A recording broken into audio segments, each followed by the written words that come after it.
Okay, what I wanted to show you is an age calculator I made. So I just took a label 1, and other label here, and in this calendar which I was talking about, you can just right click here, go to components, and then wait for a while. Okay, choose this Microsoft Calendar Control 8.0, and then click on apply and OK, and just drag and drop it here and resize it however you want it. And I take a command button which name is calculate, and then these are all labels. Okay, and I just change the color from here, the properties of this form, you can see it from here. Its window state is normal. This one, you can see the size, it's screen centered, so when you run it, it will be in center of the screen. And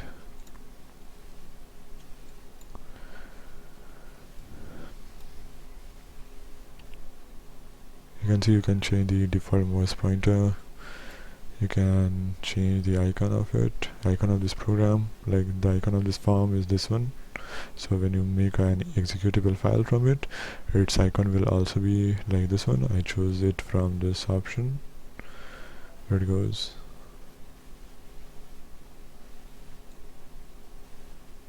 There it is, icon. You can choose it from here, then click on open, and then you can change its fonts and transparency.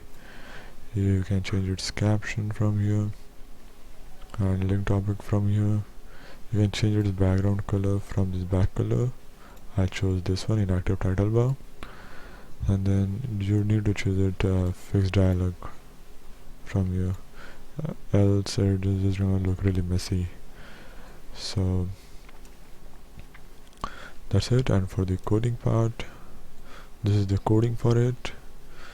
I basically cleared it out because whenever you just click on calculate and then change something and then click on calculate again, it's just gonna take place, changes will take place immediately. And the reason I have taken 1950 because I don't think any people is like alive now who is like older than 1950. So, and for the date I took dim birth date as date, and then the current value of calendar is your birthday you chose, and the current date as the date right now.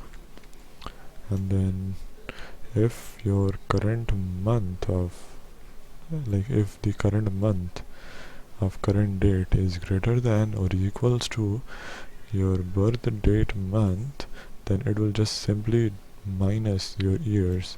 But if your birth date month is greater than your current month right now, then it's just extra -1.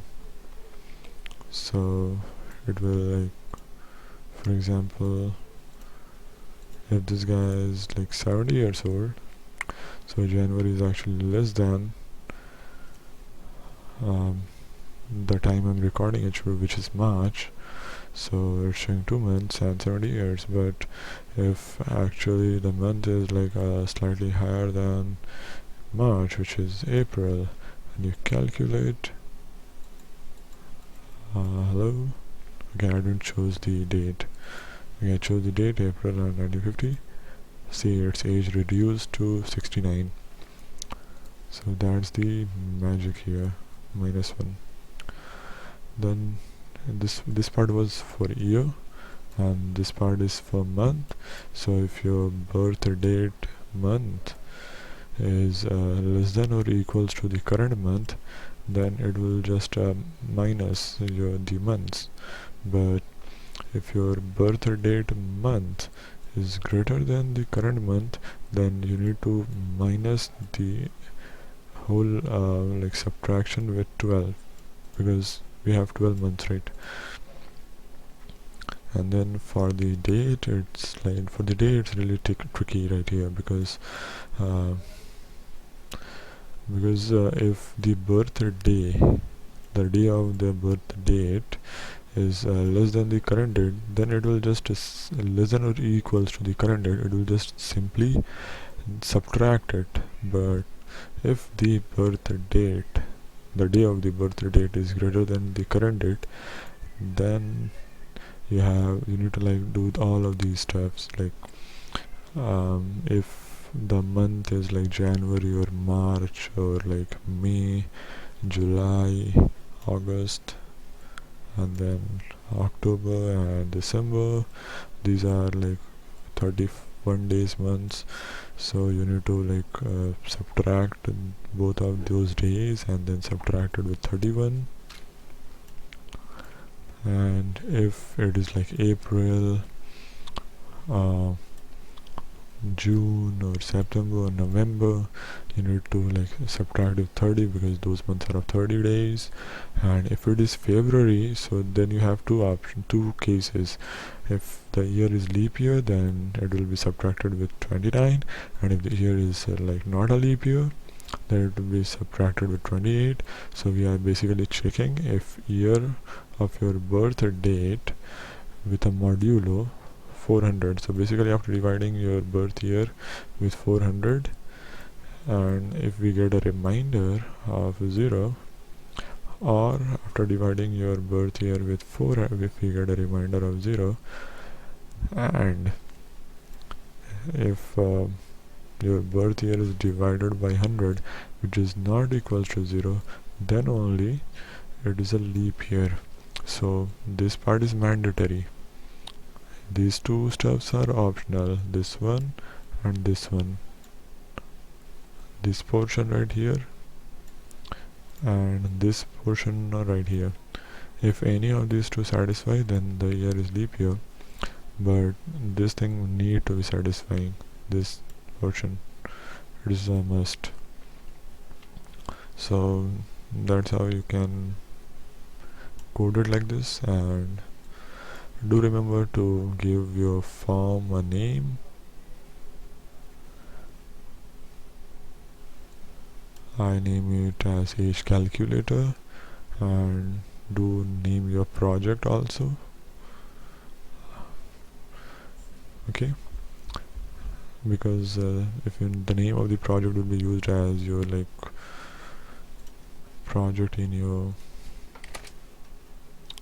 details, product name, this is the name of the project right here. And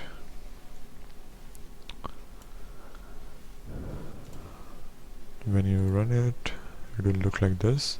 So we wanted to make a software out of it. We wanted to make an executable file. So you go to files, go to make, the name of the project.exe, click on here and just go to the directory you wanted to save. I wanted to save on desktop, and just name it whatever you wanted and click on OK and close it. Now this is the software we made. We double clicked on here, and this is simply an age calculator. Let's take 19/7. Okay, calculate.